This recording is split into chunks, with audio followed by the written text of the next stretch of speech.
Hello everyone, আসসালামু আলাইকুম। Welcome back to my new blog video. তো আপনারা দেখেই প্রায়ই আমার এই ছাগলের খাবার দেওয়া ভিডিওগুলো পছন্দ করেন, তো ভাবলাম আজকে আপনাদের সাথে আবারও আমার ছাগলের খাবার দেওয়া একটা ভিডিও শেয়ার করি।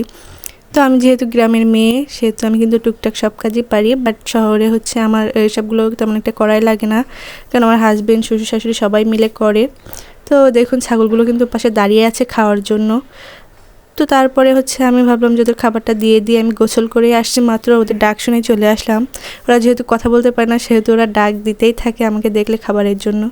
তো এই তো কোনো কাজই কিন্তু ছোট না, আমি মনে করি সব কাজই আল্লাহর রহমতে ভালো কাজ। তো এই তো আমি এখানে আমাদের এই খড়গুলো কাটা থাকে, এখান থেকেই কিন্তু খড়গুলো নিয়ে ওদেরকে দিয়ে দিব।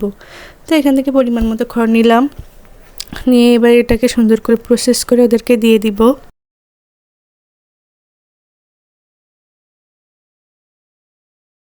তো আপনারা অনেকে অনেক বেশি কমেন্টস করেন আমার এই ছাগলের ভিডিওগুলার, এই জন্য ভাবলাম আপনাদেরকে আবারও একটা দিয়ে দিই। তো এই তো এখানে কিন্তু আমাদের গরুর খাবার রেডি করা আছে, এই খাবার অল্প একটু দিয়ে দেব, আর দিয়ে দেব ভুসি।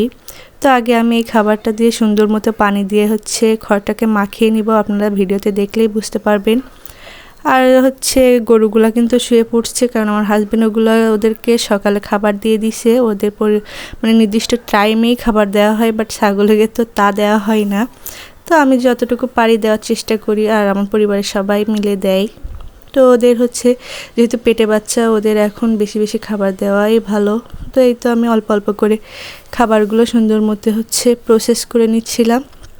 আর আমি পানিটা কিন্তু আগে থেকেই দিয়ে রাখছিলাম, সেটা যেহেতু আমি এক হাত দিয়ে ভিডিও করি, সেহেতু ক্লিপটা নেওয়া হয়নি। তো আপনারা এটা স্কিপ করবেন। তো এই তো আমি সুন্দর করে মাখাচ্ছি, আপনারা দেখলে বুঝতে পারছেন। তো কে কোথা থেকে আমার ভিডিওগুলো দেখছেন, আর আমার এই ছাগলের খাবার দেওয়া ভিডিওগুলো কার কার ভালো লাগে, অবশ্যই একটা কমেন্টস করে জানাবেন।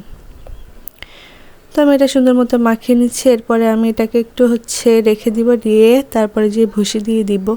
এই তো এখানে ভুসি আছে, নিচে রাখলে আমার ছেলে এসে বারবার এগুলো নষ্ট করে, যেহেতু আমাদের ঘরের সাথেই এই গরুর খামারটা, সেহেতু বারবার চলে আসে এখানে। তো অনেকে হয়তো দেখেছেন যে আমাদের এক সাইডে ঘর আর এক সাইডে গরুর খামার। তো যাই হোক, ওরা খাবারের জন্য দাঁড়িয়ে আছে, ছটফট করছে, আমি নিয়ে গেলেই দেখবেন কিভাবে খাবারগুলোকে মানে মুখ দিবে, অথচ ওরা প্রচুর নষ্ট করে, খাবার খেতে চায় না, অল্প অল্প খায়। তো এই তো আমার একটা সাদা ছাগল আর একটা লাল ছাগল, মাশাল্লাহ মাশাল্লাহ, সবাই মাশাল্লাহ বলবেন। আর এই দেখুন, এর কিন্তু পেটে বাচ্চা প্রায় হওয়ার মতো হয়েছে, সবাই ওর জন্য দোয়া করবেন। আর এদিকে আমার সাদা ছাগলটারও পেটে বাচ্চা, ওর অল্প কয়েক মাস, ওর এখন হওয়ার অনেক বেশি দেরি। আর এদিকে দেখি গরুগুলা খুব সুন্দর করে শুয়ে আছে, তো আমি ভাবলাম এদের সাথে আমি একটু ক্লিপ নিয়ে নিই। দেখুন ওরা কিন্তু খাওয়া দাওয়া করে শুয়ে আছে, আর ওদের জায়গাগুলোও চকচক করছে, আর এখনও গরম পড়ে নেই, তাও ওদের ফ্যান চালানো হচ্ছে, কারণ গরু তো গরম লাগবেই।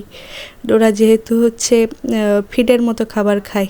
তো এই তো আমি ওদের সাথে একটু ভিডিও নিয়ে নিচ্ছিলাম। পশু পাখি কিন্তু আমার অনেক বেশি পছন্দের, আর এদের আদর করতেও আমার অনেক বেশি ভালো লাগে।